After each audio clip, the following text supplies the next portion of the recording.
Aloha, my friends.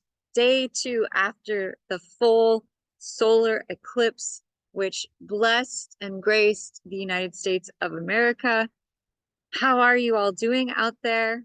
Uh, Really incredibly potent energy has come through, and you all may be feeling that. I know yesterday I felt like I was detoxing, my energy was low and processing what felt like huge amplifications of energies that came through for all of us and for the collective. Now, I kind of felt this feeling of like, what's next? Because it felt like the energy was still going and I could feel something really powerful in the works. And I looked at the astrology chart for today, and wow, do we have an incredible aspect coming through. We're already in it. It's going to peak tomorrow, April 11th. So, what is it and how might this affect you? How are you all feeling out there? Welcome to all of the new subscribers that you've just jumped onto this channel. I'm so happy that you're all here. My intention is to create a community, a family of like-minded souls who are all here working or flowing into oneness and supporting each other in the process. So, this aspect is profound, and I have witnessed this a couple of times now. And every single time I witness this specific aspect, I always truly know that there's a divine power at work because it is always a powerful amplification of the energy. So, what is that aspect? Well, currently we have Mercury, the planet of communication and thought and the rational mind, in Pisces, which is intuition, which is the waters of life, emotion. Mercury in Pisces is not the best for strategic critical thinking. However, it is phenomenal for imagination, for dream work, for spiritual work. It allows us to access other realms and dimensions, to flow in the waters of life, and to be graced by divine blessings. And so right now, Mercury is retrograde, and it will be retrograde until about April 14th. And so when a planet is retrograde, it appears to be moving backwards in its orbit in relationship to the Earth. Now, it's not actually moving backwards, it's simply an optical illusion. However, astrologers say that that energy causes us to, invites us to take the energies of that planet, in this case, Mercury, and deal with things that we haven't finished, complete old projects. In fact, the word RE, which means to redo, is the most powerful action we can do right now. Redo, rejuvenate, rest, reveal, renew, reimagine, revision. This is sort of a planning time to go back, finish things you haven't completed, and set your intention for what you're going to bring through as you move forwards with Mercury going direct, which will be right around April 14th, just in a couple days now. And it will be about 2 weeks before Aries season begins. April 22nd marks the first day of Aries, which is hot, fire, action, assertion energy. So if you've been since March 10th in this water, intuitive sort of like, what's happening? Why aren't things moving faster? That is because the sun and then a ton of other planets, including Venus, Neptune, Mercury, the destiny point, and Chiron, have been in Pisces. And so as the sun transitions into Aries starting April 22nd, the energy is going to kickstart. Well, let's dive back a little bit and let's go into what's coming tomorrow, April 11th. So tomorrow, the sun, still in the last degrees of Pisces, will be exactly conjunct Mercury retrograde. And what this creates is something called Sun Kazimi Mercury, which basically means Mercury will be in the heart of the sun. And so the sun, of course, represents illumination. It represents life. It represents light. Mercury represents communication, the mind. And when Mercury is retrograde, right, there's a sense of like, okay, be careful when you're traveling, be careful with your communication.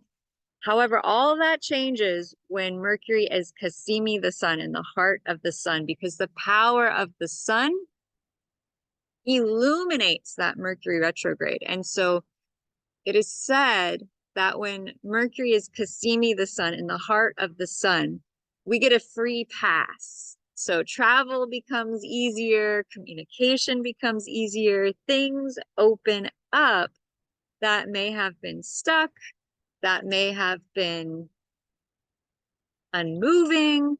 There's a divine flow. And so when Mercury is in Pisces and the sun is in Pisces and they travel together, Mercury into the heart of the sun, this is such beautiful, beautiful, beautiful energy. So let's get into what that might look like. Well, if Pisces is flow and spiritual connection or oneness, and the sun is illumination, and Mercury is communication, there may be divine blessings coming through tomorrow. And I really wanted to bring this info to you so that you can set an intention, so that you can create something, you can do a video, you can write a book, you can spend time with loved ones and have a beautiful conversation. Whatever it is, you could make a beautiful painting. Pisces relates to all the things we do that tend to be less logical and more feeling based. And so I think of Pisces as the great antenna, right? And the symbol being the two fishes, one fish swimming in the waters of what we're conscious of, and the other fish swimming in the dimension of spirit, the dimension of beingness. And so things that are really supported and nurtured and nourishing during Pisces time could include free writing, especially with Mercury in Pisces, where you allow your intuitive awarenesses to just come from consciousness to paper, from consciousness to pen to paper.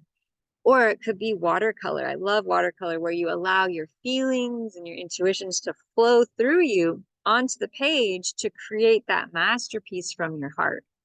Or it could be dance, where you put music on and you close your eyes and you just allow yourself to flow with how you're feeling. So much of what Piscean energy is teaching us about is about flow, about water, about the divine feminine forces, which are intuitive. And you don't have to be a woman.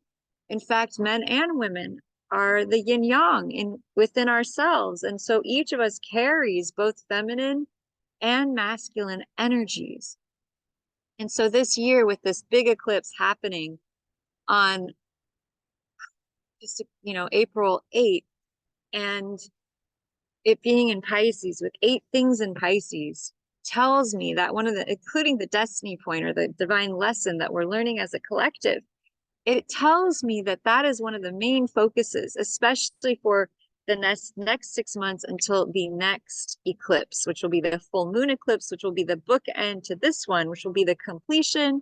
It will be the blossom. It will be the seed, the root, the seed, the blossom, or the fruit of the seed that you planted today, or the 8th around this new moon time. And so giving yourself the next 6 months to allow the seed that you set at the new moon solar eclipse to grow, to water it, to love it, to allow it to blossom and to fruit. And so with this Mercury Kazimi, the sun, Mercury in the heart of sun happening tomorrow, I just really want to bring the good news to you that there's a beautiful aspect. There's a get out of jail free card. Travel, speak, grow, learn. It's going to be very beautiful. And it will be a great way of taking that beautiful energy from the eclipse and putting it into action in some way or capacity in your life. Now, I want to share the chart with you so we can just dive in together on some even more beautiful aspects that are going on, and some interesting ones today. It's really quite a lovely compilation, and we've already entered the window of Sun Kazimi Mercury.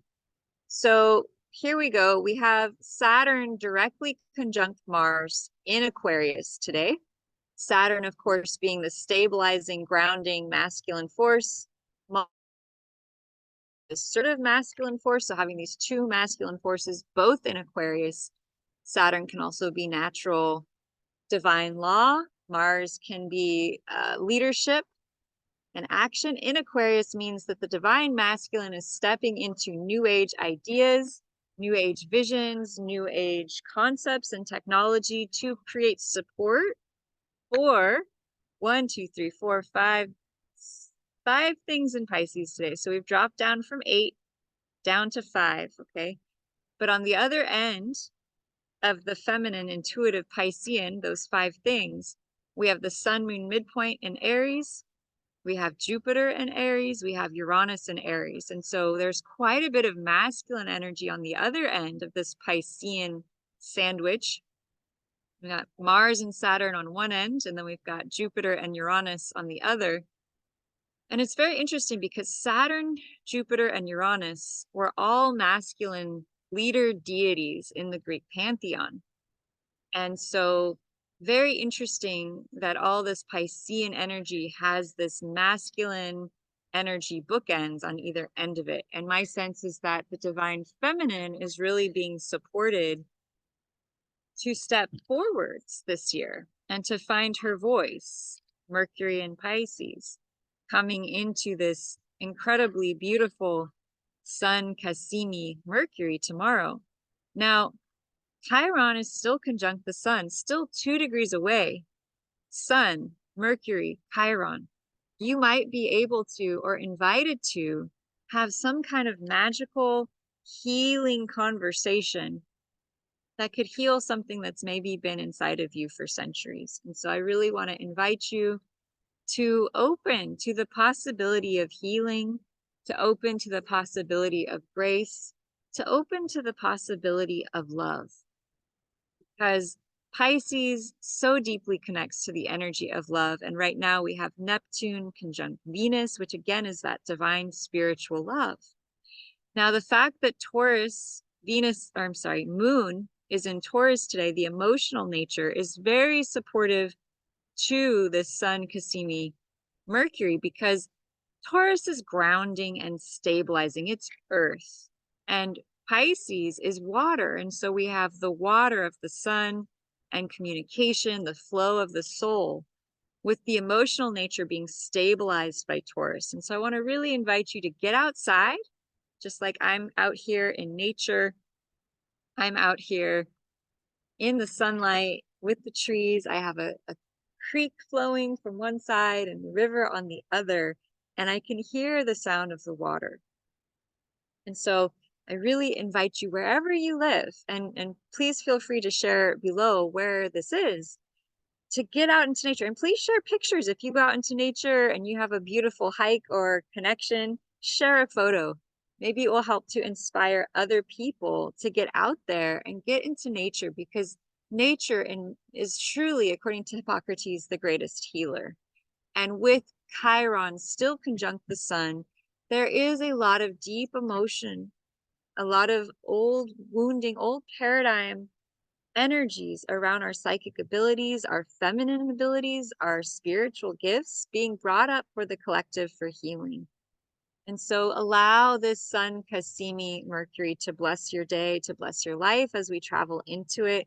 May your ability to communicate and your relationships with your loved ones improve. And I recently have been studying with an incredible mentor, and he talks about the fact that everything has a spirit. Our body parts have spirits. Our soul has a spirit. Even our relationships have spirit. So I want to invite everyone to just said a little prayer with me for the healing of our relationships, for the healing of the spirit of all of our relationships. So many things have happened over the years in our connections, even our relationship, the spirit of our relationship to ourselves. And so I'm just going to ask God, Source, Spirit, Mother Nature, please bring us a healing for all the spirits of our relationships. Whew. And there it is. It comes through, and now I've been notified my battery needs to be charged. So I invite you all to go out there and recharge your battery, get out into nature, and allow the gift and blessings of this Mercury Kazimi, the sun, to bless your day and bless your life. So much love, my friends, so much gratitude. I have a sale. I want to say thank you to everyone who's just subscribed to my channel. So if you'd like to book a one-on-one healing adventure or soul uh, solar eclipse reading, please reach out and schedule that with me. I'm offering readings for $99. So I usually charge $188 per session. So reach out to me, sign up, get a $99 session, and go deep. Let's reveal the light and bring light to your chart. Sending you so much love and blessings from my heart for your day. Talk to you tomorrow. Aloha.